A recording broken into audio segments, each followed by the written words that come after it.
Before we begin this Thursday evening address, I want everyone to make sure that you're subscribed if you haven't already. And if you are subscribed, check and make sure that YouTube hasn't unsubscribed you. And of course, hit the bell icon to make sure that you get notified when a new video drops. Also, be sure to hit the like button. The white supremacists hate that.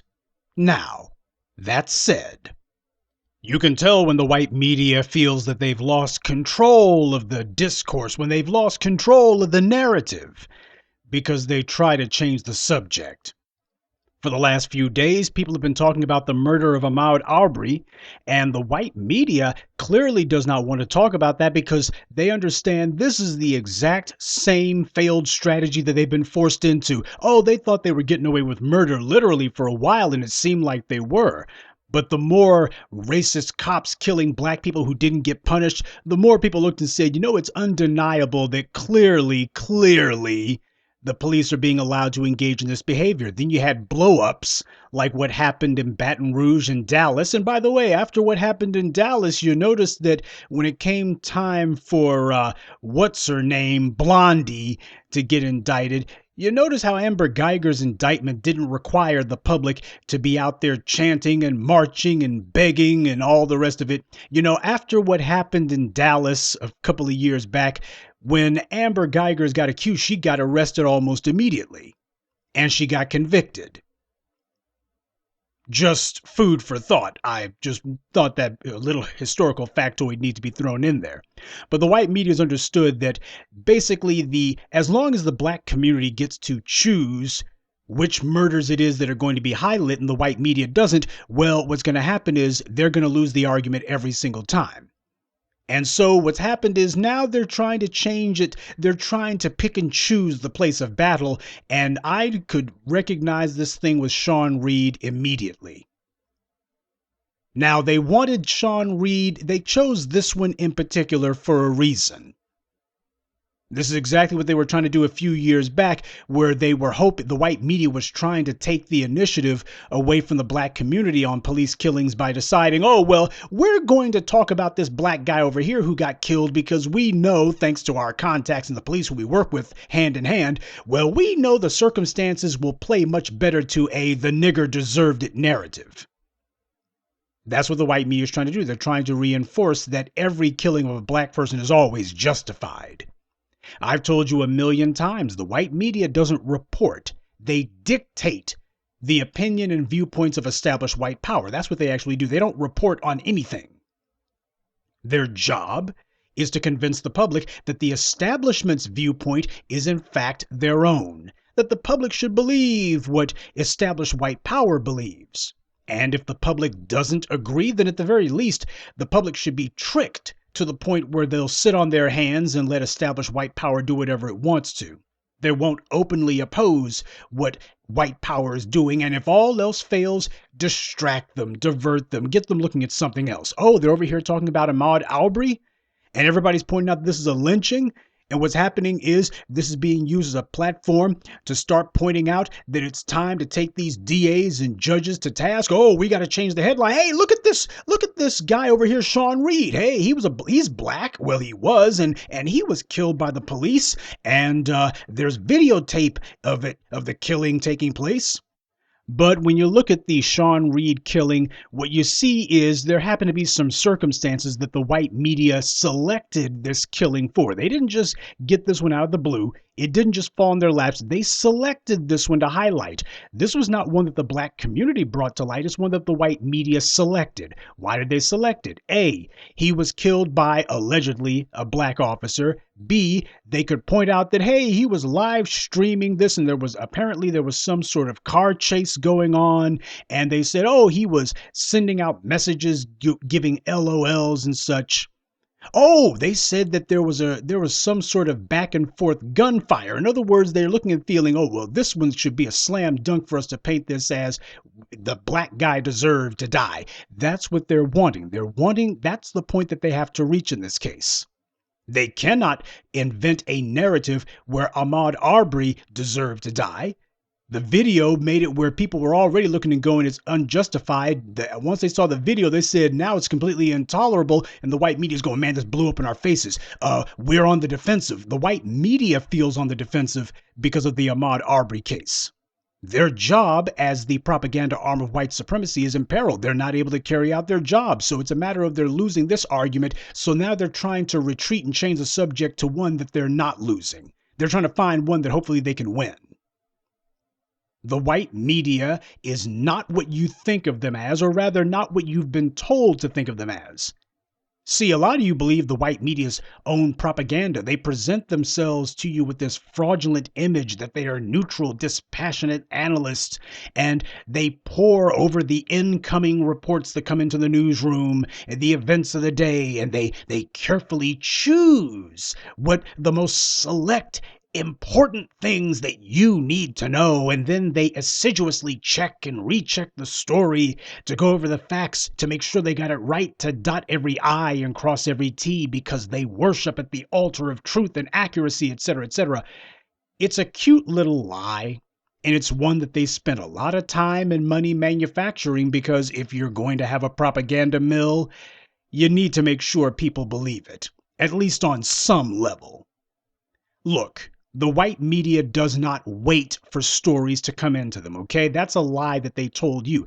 The white media invents stories. Advertisers, power brokers, influence peddlers, the ones who pay the white media's bills. They expect the white media to overlook or to justify the dirt that they, established white power, do every day. And as we've seen with the Koch brothers, Robert Mercer, William Regnery, and a ton of others, these rich white men who own and fund the white media, or at least buy advertising time with it, they are die-hard anti-black racists. These men who take out all that advertising time, which is the mother's milk of the white media, the only thing that makes it where they get to operate, these guys are some of the worst anti-black racists on the planet. And as a result, they expect the white media that they're giving money to overlook their crimes and to reflect and amplify their anti-black racism too. Not that the white media needs a whole lot of encouragement or incentive on that front. If they're not showing black mugshots, you better be trashing black athletes or pointing to some black person and telling us that they're doing something bad. That's what's expected of them. And if a black person is killed, it better be framed as black on black crime, which feeds into the lie that, well, there's just something wrong with these black people. Why? These guys, they're just killing each other. Oh my God, they're like mad dogs just killing each other. Yeah, 85+% of white people are killed by other white people, but you're worried about the 90% of black people, the alleged documentation, because these numbers are phony as hell. We don't have an accurate count of white-on-white crime because, as I documented for you, so many white-on-white crimes don't get classified as murder. They get downgraded to something else. And a lot of black people are in prison right now for murders they didn't commit. A lot of black people, they claim it was black-on-black crime, when in many cases they don't even have a suspect who got arrested.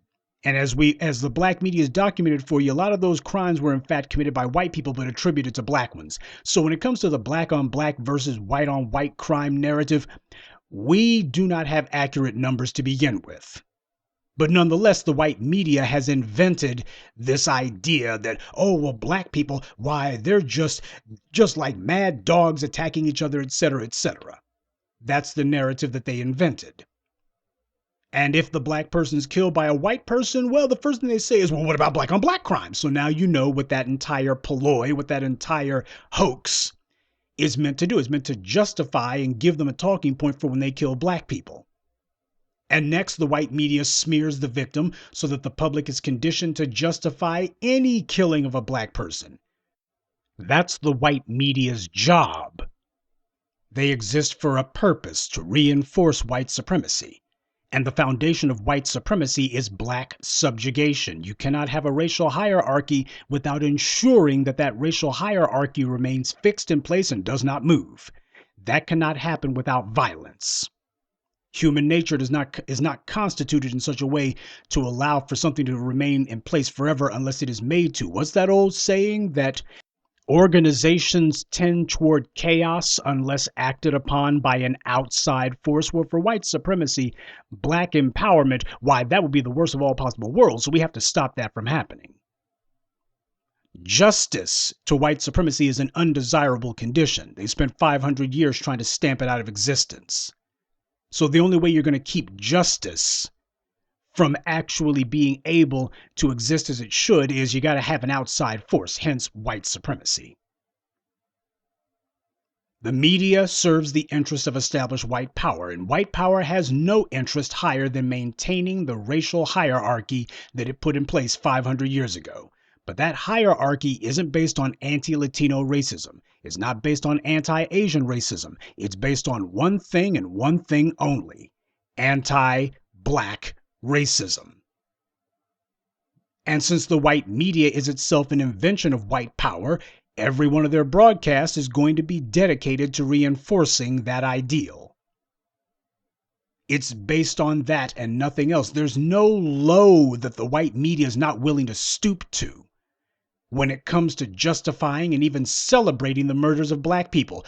I had a Washington Post piece about the killing of Sean Reed that I posted on my Twitter feed, and the Washington Post had this air of celebration to it. They were gleeful about what the hell they were reporting. They wanted to make sure that they gave details about, oh, look what this Sean Reed guy was saying during his live stream. Oh, look at this guy. He was reckless. He was careless. Oh, look at him. He was just having a ball, wasn't he? Recklessly endangering people's lives. Well, aren't you going to tell us what the cops were saying? Did the cops have nothing to say while all this was going on? Well, the Washington Post, the paper of record inside the Beltway, they had nothing to say about that. Oh, so you are very concerned about what it was that Sean Reed was saying or doing, but you didn't care what the police were saying or doing, and they were the ones who killed him. He didn't kill any cops. They were the ones who killed him. But the Washington Post did make sure to mention that there was video of one of the cops, apparently, who was standing over Sean Reed's corpse saying, well, looks like it's going to be a closed casket, homie. The Washington Post printed that, and apparently to them, that's good, solid police work. That's them encouraging that. That's them holding that up and saying, that's right. You make sure you take a victory dance after you kill a black person. You're supposed to take a victory lap. The white media is an anti-black hate machine, and they look for any story that they can use to promote their anti-black ideology. That's what they do with these stories. What? You think that the Central Park Five was just some sort of anomaly? It was obvious that these guys were innocent. The white media didn't have to wait till 2000 whatever to find out. They could have found out almost immediately in the 1990s, but the white media is like, no, we need this to be emblazoned on the public consciousness. How many times has a black man been accused of something only to find out that it was all a pack of white lies? But the white media is like, well, by the time you figure out that it was a bunch of just another typical white lie, people will have already heard it. It will have already been ingrained into the public consciousness, which is the entire point. And by the time you correct the record, the white media has long since moved on to their third, fourth, fifth, or sixth anti-black hoax. If they can claim that a black man broke the law or that perhaps he had some sort of brush with the law in the past, then that's all you'll hear about. And they'll just repeat that over and over again because that's the point they're trying to get across. Well, even if he didn't deserve to die, well, a wink and a nod. This was a black guy who somebody needed to do something about. Well, he wasn't much of a loss to the society. Don't worry about it. However, if in the case of a Jordan Russell Davis or a Philandro Castile, if they don't have the ability to dirty up the victim, if they're not able to pull the usual, let's smear this guy, if they don't have anything they can smear him with, then they just ignore the murder altogether and see if the DA can bury the case at trial. In the case of Jordan Russell Davis, as I recall, the guy who killed him, wasn't there like a hung jury or something the first time? See, that's what the white media tries to do. They know that the DAs are already on code to make sure that anyone who kills a black person, or some white supremacist who kills a black person, gets away with it. They know that the DAs are already dedicated to that proposition. So it's a matter of let's go ahead and turn off the cameras and talk about something else and distract the public so they can help this white supremacist race soldier get off the hook. And this is where the white media's sudden obsession with Sean Reed comes from. How is it that this guy is trending on Twitter above everything else when the truth of the matter is the black community did not put the spotlight on this guy, the white media did? What, nobody cares about Ahmaud Arbery? Nobody cares about him, really? No, that's the white media, as usual, putting their thumb on the scales, because with these websites, whether it's Twitter, whether it's Facebook, whether it's YouTube, I hope that you don't believe that whatever's trending on Twitter is just the result of them just naturally listing, or it's an automated process. I hope that you don't think that's what happens. That there's some sort of computer that automatically lists for you whatever is most trending right now. No, you got a bunch of people, white people, at these tech companies deciding what it is that they want to have up there. And they wanted to make the killing of Sean Reed a thing, and they had to do it now at this moment. The outrage over the murder of Ahmaud Arbery, that came from the grassroots. It damn sure didn't come from the white media, because he was murdered over 2 months ago. And the white media completely and thoroughly ignored it. That's the problem that they got. They lost the initiative with this one. They didn't have an opportunity to take control of the narrative. They tried to dirty Aubrey up. The usual, oh, he had a couple of brushes with the law routine. And then the video came out and the white media knew, oh, hell, they lost. They lost and lost big. White media's like, we need to talk about something else. We need to talk about something else. So they've spent the last couple of days looking for a killing of a black man, but it had to be one that would actually lend itself to their anti-black, the nigger had it coming narrative. The white media was looking at what happened with the Ahmaud Arbery situation and going, oh man, we got run on that one. We got routed. We didn't even have an opportunity to justify it. Oh, we thought we were going to cover for the lynching of a black man, and that one blew up in our faces. Well, what we need a counter narrative. That's what the white media was saying. That's what's going on in these editorial rooms and these newsrooms of these white media outlets and these websites like Twitter and Facebook and YouTube and others. That's what's going on there. You got a bunch of white people sitting around going, this whole thing with this Aubrey guy, man, they really got us on the defensive. They make common cause with the white supremacists. People like Twitter, organizations like Twitter and Facebook and Alphabet, which owns Google, which owns YouTube. These guys, they see themselves as being on the side of the police when they murder black people. They see themselves as being on the side of those two inbreds who murdered Ahmaud Arbery. They are the official online mouthpieces for white supremacist race killers. That's how Twitter and others see themselves. They understand exactly the position that they occupy under white supremacy. So that being the case, they looked and said, man, we really got our butts waxed on this one. We got routed. We got absolutely run. We need to find some black guy. We need a counter narrative. We need to find a black guy who there's enough circumstances there where we have enough to work with, where even if the killing wasn't necessarily justified, at least we'll have enough where we can point and say, well, look what this guy was doing. Well, you can't say that this guy didn't bring it on himself. You can't say that this guy wasn't, that on some level or another, this guy, that force was not at all justified. You can't say that with this. That's what they're trying to do. They're trying to get you to say that. That's what they're trying to do. And what we saw is that with the family of Sean Reed, that's what happened. I'll say the same thing about Sean Reed that I said about Ahmaud Arbery. I'm not out here trying to advocate for anything regarding Sean Reed because his family, these guys are straight out of central casting. I'm not going to say that they're hood rats, but the problem is what they've said and how they've presented themselves and the fact that they're going with the okey doke. If they're not hood rats, they'll certainly do until the hood rats show up.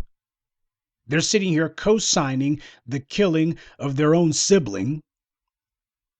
And you had his older sister saying that at least she gave the white media some verbiage that they could use, that she decided he wanted to do high speed, that he didn't think.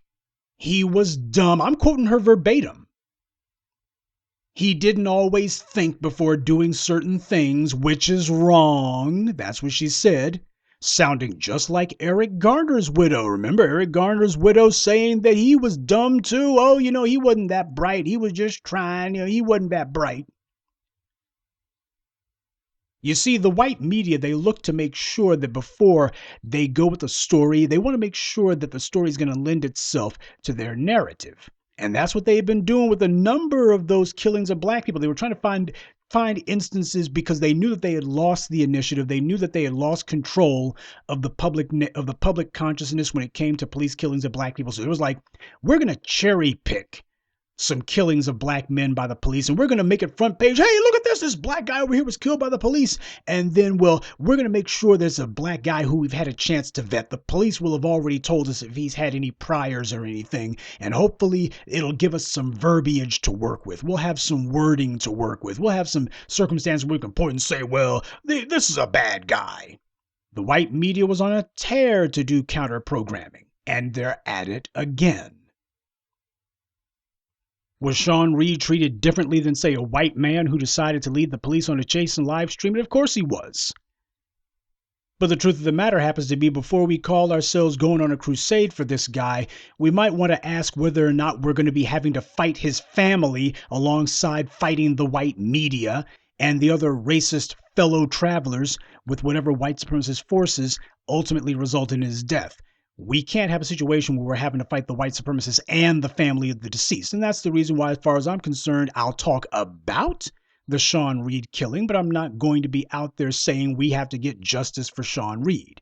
His family doesn't feel like anything happened was wrong. In fact, his older sister said that he was wrong. What he did was wrong, that he was dumb. Well, in that case, then, hell, you just went ahead and handed a golden apple to the police. You just handed a golden apple to the white media, and don't think the white media did not know that. Do not think that the white media was already talking to the family before they presented it to you. You didn't hear about the killing. You did not hear about the killing of Sean Reed till the white media brought it to you. And that's usually after they've had a chance to go ahead and do their due diligence. Let's check his background. Oh, he's got some priors. Let's talk to his family. Oh, they said that he was dumb and we got it on video, right? We got it recorded, right? Okay, good. Well, trending online right now, in the wake of the killing of Ahmaud Arbery, there's been another killing of a black man, this time caught on Facebook live stream. Thousands saw the killing of Sean Reed. And let's tell you about what happened. There was a high-speed chase. And he was sending messages saying LOL. And oh, take a look at him. Is he high? Is he drunk? He's just recklessly endangering people's lives. Oh, there was some gunplay. Apparently he had a gun and there might have been a shootout. Oh, there was a vicious shootout. It was the OK Corral on I-95. That's the white media felt as if they had enough circumstances that they could work with, that by the time they were done with it, hell, you'd have thought that Sean Reed carried out the 9/11 attacks. But the entire point is, it's to give the anti-black racists who have been taking it on the chin the last few days, it's to give them basically something that they could point to. The white supremacists were taking an L because they got caught out yet again, and they were front of mind, and the white media's job is, you got to get the white supremacists off that front page. The longer they stay on the front page, the more likely it is that someone's going to say, we need to do something about these guys. Learn to recognize when the white media is trying to pull some sort of trick on you, when they're trying to do something that's meant to lure you into a trap. Every discussion should take place on your terms, not theirs. The white media, the propaganda arm of white supremacy's job is to justify what white supremacy does. They want to steal minerals in Africa and say that so-and-so leader of the country is a tyrant. That's what they do. That's their standard narrative. That's their template. They want to steal Venezuela's oil, which happens to be the largest oil reserve on the planet, literally in the U.S.'s backyard. Well, you say that Hugo Chavez, he oppressed his own people, and now they're saying the same thing with Nicolas Maduro. Wash, rinse, and repeat the same old lies. And when dealing with black people in the U.S., the lie has to be more sophisticated So they put on the, well, we're not going to get out here and say the nigger had it coming, but we're going to basically spell out the facts to such a way that we tiptoe right up to the line. We're going to make it where it's all about what he did wrong, or we're going to make it every dirty thing we can find about him or make up about him. Anything that we can find to disparage or defame or denigrate his image. And well, we're going to make it where, how can you stick up for this guy? Well, did he deserve to die? Well, we don't know if he deserved to die, but we do know that the police said he had some brushes with the law, and apparently there was his school record, and well, you can't ignore the fact that his mother was on drugs. That's the entire point. They know exactly what it is that they're insinuating. They know exactly what it is that they're implying, and that's the entire point. This is the so-called left-wing media doing this kind of stuff. This is not even, we haven't even gotten to Fox News. We already know about the reactionary right-wing media, but it's the so-called left-wing media that leads the charge to justify the killings of black men. They give phony sympathy, usually a quote from the ACLU or NAACP, pretending to sympathize, but the white media never says that the police are wrong. The gist and the slant of the story is never, hey, this is the so-and-so 10th, 12th, 15th killing of an unarmed black person by this police department this year. And there have still been 0 cops who have gone to prison for it. And the DA's office has failed to be able to put any of them behind bars. That's never the slant. The slant is never to give the public the anticipation that, hey, we're leading you to the conclusion that the police are wrong and that they're supposed to be punished for this. That's never the slant of the story. Instead, it's always, that area had some break-ins. Where Ahmaud Arbery was jogging, the men who tried a citizen's arrest, they had said that there were some break-ins and burglaries in the area, and he fit the description. And Ahmaud Arbery, well, they said that he had a brush with the law once, and Ahmaud Arbery, he was a big black man. He was big and black. That's the way that they reported. That's the way the Washington Post did it. And that's the way the rest of the white media did it. Are we going to hear anything about the men who murdered him? Well, we've reported to you what they said. Have you done any investigating or looking into them? Find out what crimes they've committed. Find out what people in the community have reported that these guys were out of control and violent. How many of their neighbors have these guys threatened or accosted? How many people have they had violent altercations with? Because every time we look up, whether it's George Zimmerman or whether it's Daniel Pantaleo, without much effort, we find that these guys have a long-standing track record of violent altercations with people. George Zimmerman's still getting hemmed up and then immediately cut loose for having brushes with the law. This guy's still in trouble, in and out of trouble with the law. Daniel Pantaleo was successfully sued twice in the city of New York for racial profiling and police brutality, and the white media did not make that the gist of the story. They didn't look and say, well, look, what do we know about the guy who killed Eric Garner? Well, what we know is that this guy has been sued multiple times for racial profiling and police discrimination. The city of New York had to dole out over $100,000 in order to settle the cases that Daniel Pantaleo brought upon them. He's got numerous complaints from the public. That wasn't the gist of the story. Instead, all we heard about were loose cigarettes. The white media does that deliberately. Their job is to cover for and justify the enforcement arm of white supremacy. They're the mouthpiece of white supremacy. That's their job. That's what they were doing. They treat the families of the deceased as if they were the perpetrators. Every time you have the family of a black person who's been murdered go on television, the white media, it's an interrogation. They're asking, well, what about these charges? Well, the police said this. When they bring the cops on, they don't say, you've killed so many black people this year. How many of your police officers have gone to prison? Nobody's gone to prison. How many of them are members of hate groups? How many of the officers have been cited for police brutality or racial profiling?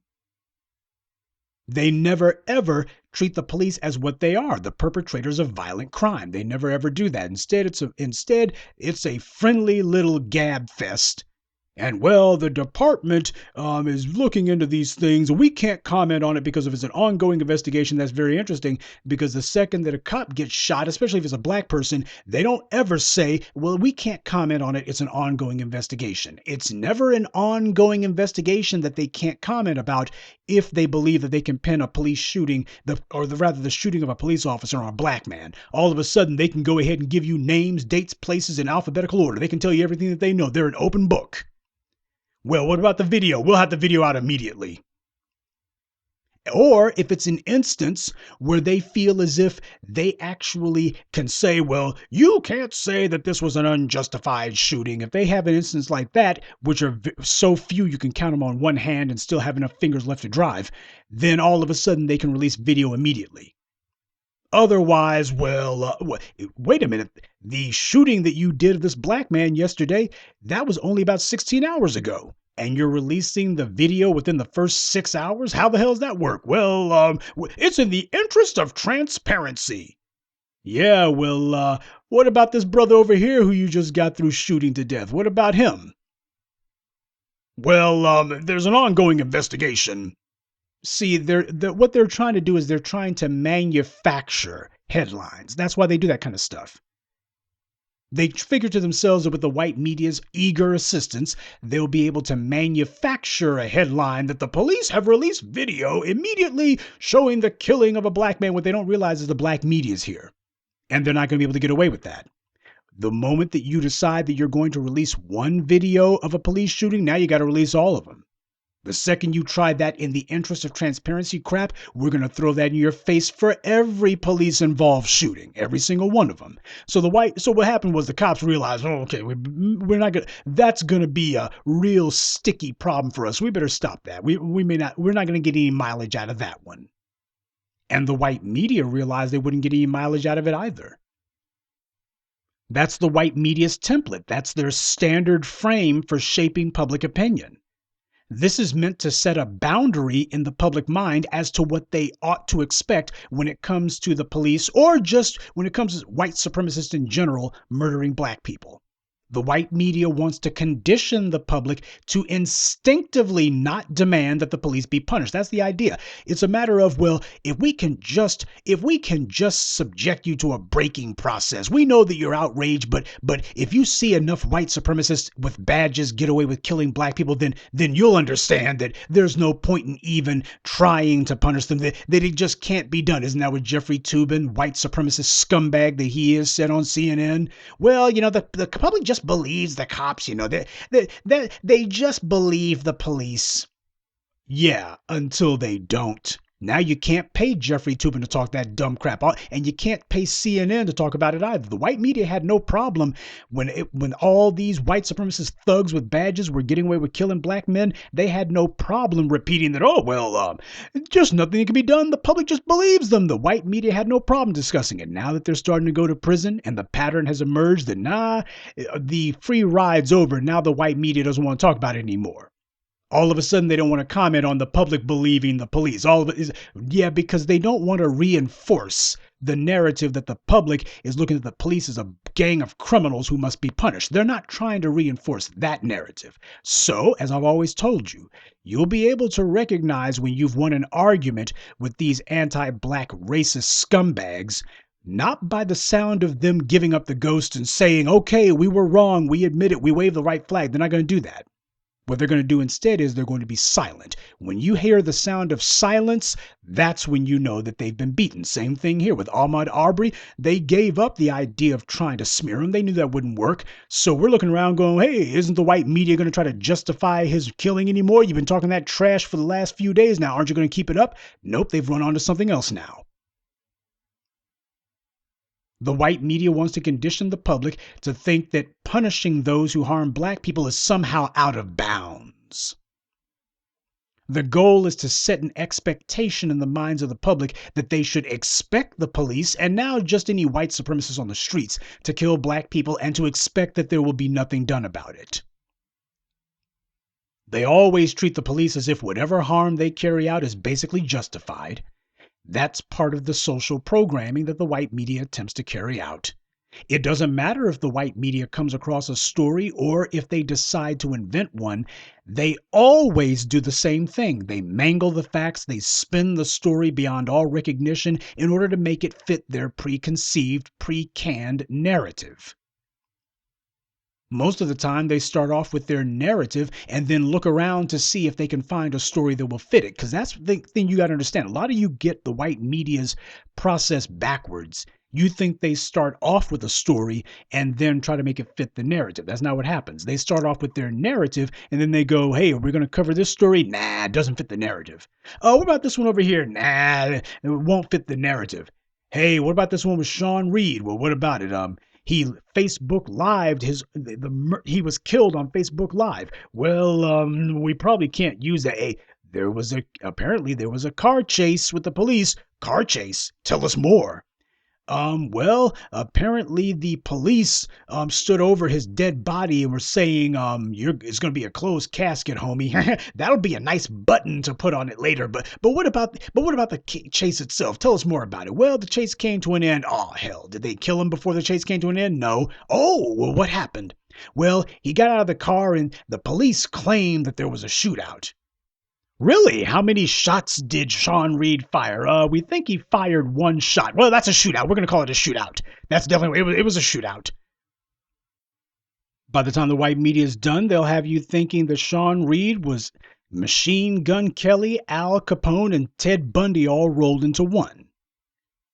And they're not going to point out that how sick it is that you got the police deciding that they're going to kill someone and then decide to crack some jokes afterwards. Nobody's going to be saying, hold on, doesn't this beg questions about the murder, about the nature of the kill? If this is how they were acting only moments after they took this man's life, doesn't that beg serious questions about what the police have told the public regarding the killing of Sean Reed? That's not going to be part of the white media narrative. And with the cover that his family gave them, they gave the green light. They basically just handed them this one, gave them some talking points. See, the white media understands the real business that they're in, and it's not news. It's mass mind control. And every time that the black media pushes an issue to the forefront of black discourse, the white media loses control of the narrative. And as they lose control of the narrative, they also realize they're going to be losing control of policy. After all, no government can exist without consent of the governed. When the public turns against a particular policy, the government has no choice but to cave in because, simply put, without public consent, you don't have governmental authority.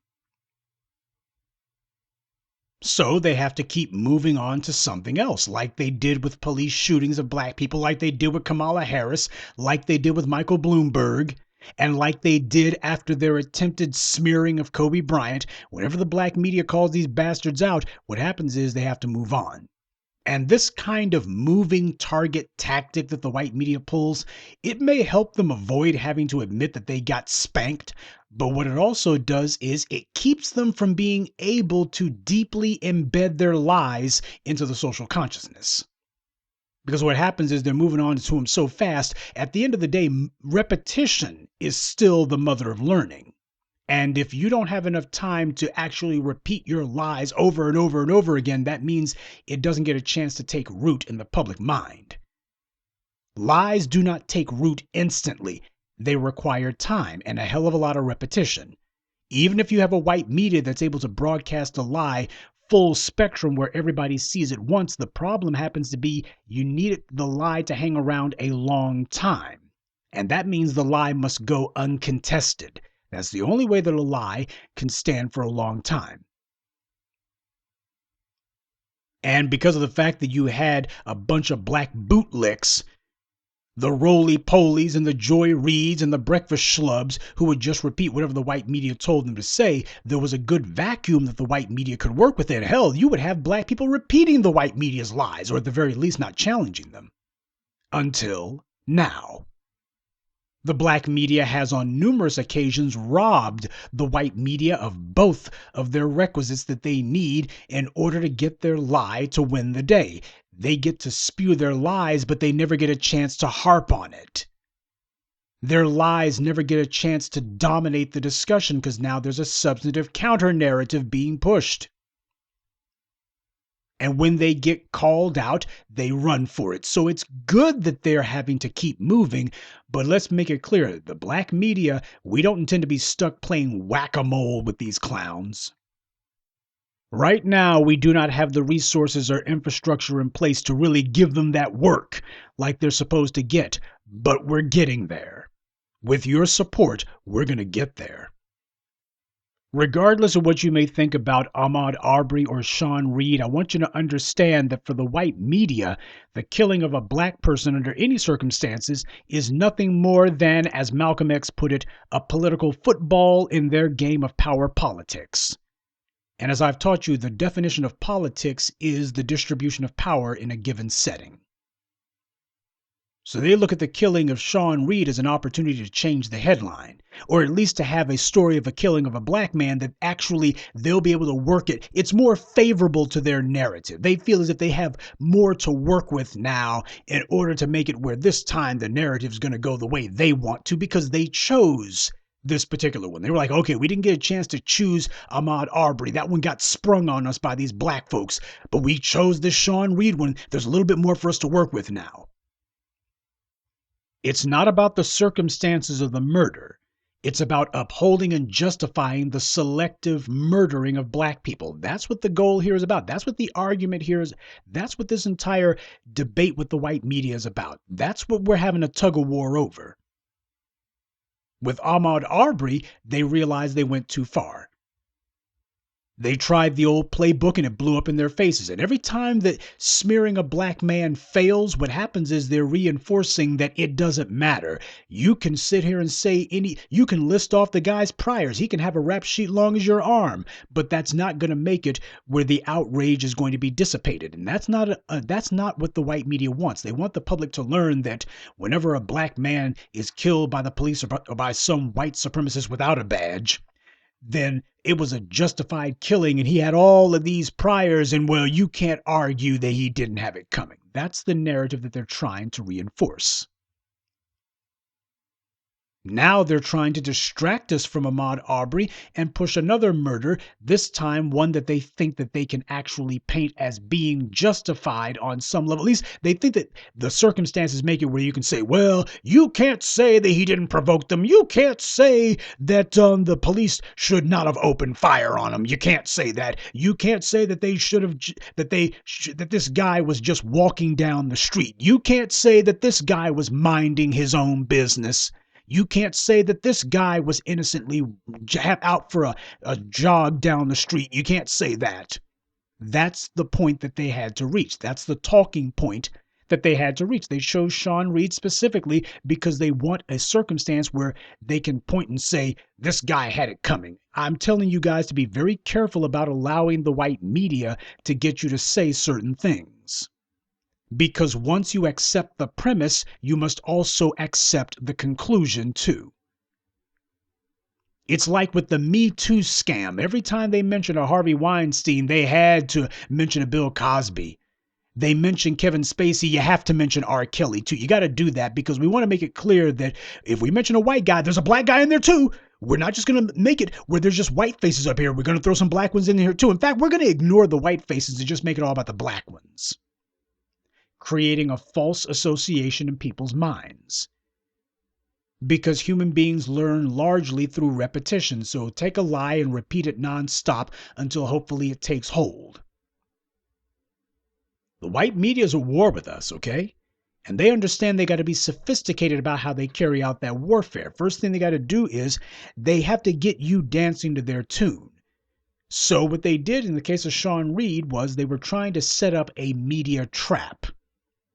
This is not a matter of saying that Sean Reed does not deserve to be cited as a victim of America's racist inequality across the board. Of course, there's all sorts of things to be said about that. But I want you to understand the white media wanted you to talk about Sean Reed because they feel that it plays to their narrative.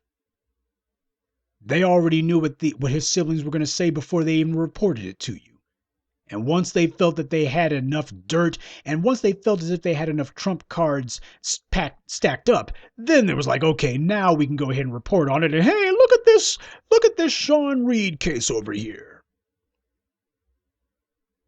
This is how the media carries out warfare. And in war, when you realize that you've lost the battle on one front, you don't keep putting resources and time into a lost battlefront. You instead move your efforts onto another front, one where you think you can gain some ground this time.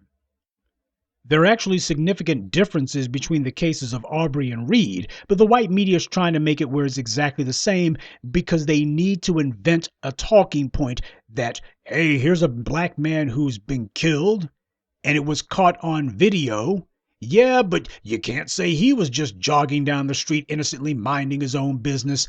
That's where they're starting off from because that's what they wanted to get to. They want you to say, they want to try to find a way to maneuver you into saying that, okay, well, he wasn't innocently minding his own business. Because once you start that, then they can say, yeah, but you know, there are significant similarities to Ahmaud Arbery. They're trying to create a false association. They're trying to claim similarities that don't actually exist because the idea is not really to be going after Ahmaud Arbery or Sean Reed. The point is the super objective that the white media is trying to accomplish is to neutralize the justified outrage regarding Ahmaud Arbery. They see that now once again they got run. Once again, you have black people who are outraged about the killing of a black man, and the white media is not going to be able to justify it, and that's their job. They have failed at their job yet again. And now they're trying to figure out how to invent a story that will allow them to be handed a win right from the jump. Or at the very least, one where they won't be handed an L. Because you see, as long as you got people who are out there saying that these two white thugs, these two white inbreds, these degenerates who murdered Ahmaud Arbery, as long as you're pointing out that, hey, these guys, they should be in prison, then what you have is that drumbeat going on. Hey, take a look at white supremacy, what it does every single day. And citizens are going to have to defend themselves. That's not the narrative they want. They want a narrative of nothing to see here. This guy was, oh, sure, a black man was killed, but he had it coming. Look, his own family says that. This is about social programming. The white media's account of the Reed killing, it seems so cartoonish, and that's deliberate. They want a story that they can portray as being unquestionably a justified killing, or at the very least one that you can't ask too many questions about. And that is so the white public, who is the group that the white media wants to reach most with this story, they'll pick up the dog whistle. Hey, get on code. Yoo-hoo! Here's the talking point. If they bring up Ahmaud Arbery, you bring up this Sean Reed guy. You point out that, hey, this nigger wasn't just jogging down the street, so it's a wash, isn't it? They're trying to make a game out of it. The white media wants to give the casual racists some rhetorical smokescreen they can hide behind so that they can hopefully dodge the real issue. It's about throwing up a wall of white noise, some verbal vomit.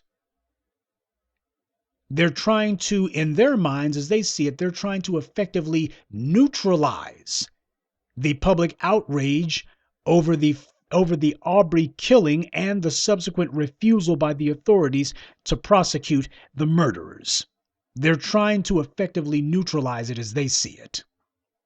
To give themselves a do-over, if you will. The circumstances of the Arbery killing differ significantly from the Reed case, but the white media is going to report them as being exactly the same if they can. Regardless of Sean Reed's family's and Arbery's family's inappropriate responses, the white media understands that this isn't about Ahmaud Arbery or about Sean Reed. This is about the white media counter-programming. They're trying to counter-program to all the black people who are making an issue out of the Ahmaud Arbery lynching.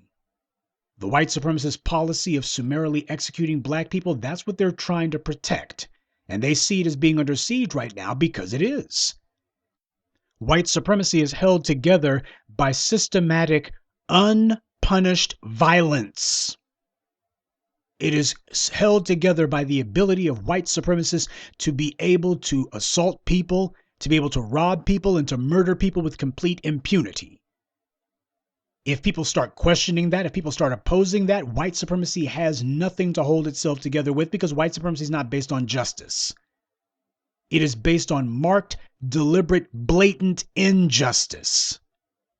They've seen what happened when they hung around too long trying to defend the police murders of black people. As time went on, the white media went from, they thought, running the boards and they just had success after success to eventually public outrage building to the point where you had all sorts of demonstrations that took place without marching and chanting. Dallas and Baton Rouge were instances of a demonstration without that.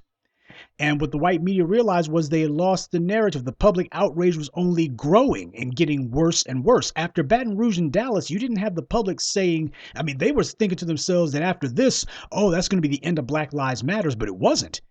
In fact, the opposite happened. People looked and said, well, hell, if people are so outraged they're taking matters into their own hands, that means the police, we can't do anything about the next angry black person who might try to take matters into their own hands, but we can do something to control the police. And that's exactly what happened.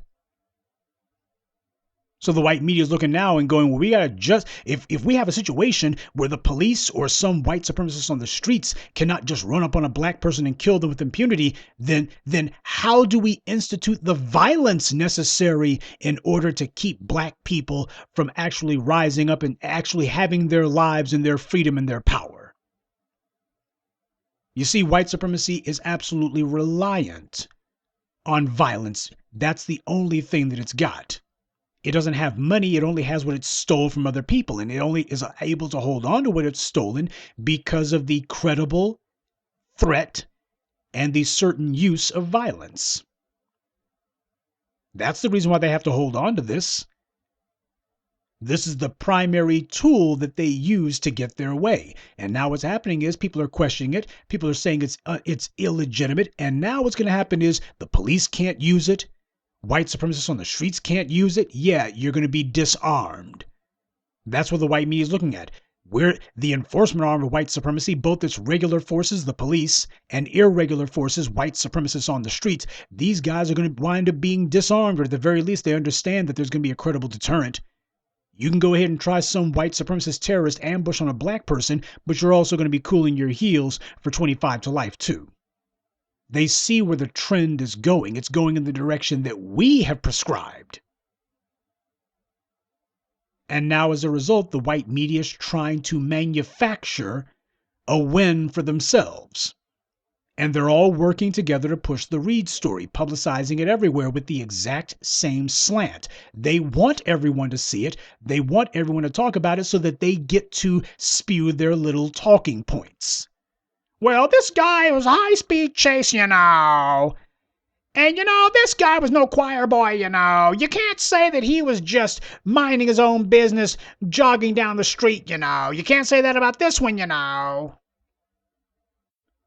I know that a lot of you are exercised over the killing of Sean Reed, and that's fine. But what I'm trying to tell you is just understand that for the white media, this is not about whether or not Sean Reed's dead. This is about whether or not they can use his death, whether or not his death lends itself to their narrative.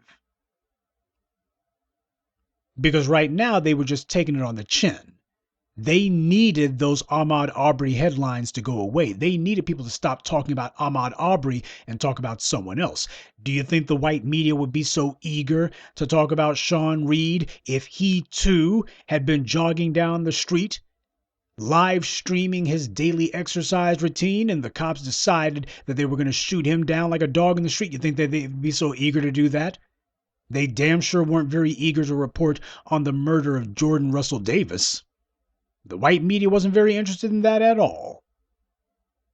We all recognize that the white media is not doing any reporting. When they talk about the murders of black people at the hands of white supremacists, these are not reports. This is advocacy. They are advocating for and promoting the murder of black people. And we have to be very careful about making sure that we play this one smart.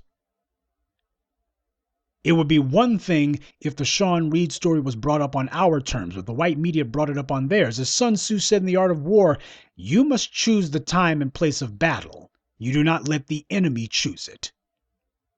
Understand when it is that you've got the enemy on the ropes and when he's trying to run to a position that he thinks might be more advantageous, or at the very least will be less perilous for him. Learn to recognize when the white media is trying to change the subject. And and don't let them.